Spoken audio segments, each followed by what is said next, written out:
Hello guys, good morning. সকাল সকাল উঠে পড়েছি, ব্ল্যাঙ্কেট গুছিয়ে এবার ঘরটা গুছিয়ে নিয়ে তাড়াতাড়ি ঘরটর ঝাড়টার দিয়ে এমনি উঠতে উঠতে দেরি হয়ে গিয়েছিল।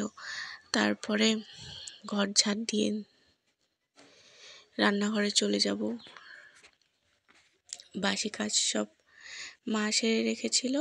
তারপরে আমি বাসন মেজে নিয়েছি, খালি বাসন মেজে নিয়ে উপর করে তারপরে চা বানিয়ে শ্বশুর শাশুড়িকে দিয়ে তারপরে সবজি কেটে কুটে নিয়ে তেল, জিরা, লঙ্কা ফোড়নে দিয়ে বাঁধাকপি, আলু, লঙ্কা দিয়ে জল দিয়ে ঢাকা দিয়ে নাড়াচাড়া করে ভেজে নিয়ে তারপরে করব ইলিশ মাছের বেগুন আলু দিয়ে ঝোল।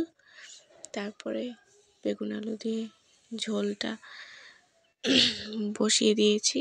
তারপরে মশলা কষাতে তারপরে ঝোল দিয়ে সব মুছে নিয়ে বাসন মাজতে চলে গিয়েছিলাম ঝোল বসিয়ে দিয়ে।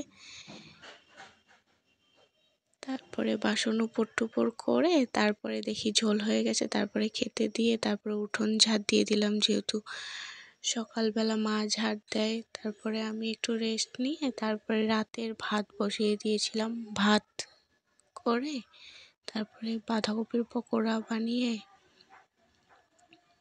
সবাই মিলে খেয়ে নিয়েছিলাম রাত্রেবেলা। তারপর খুব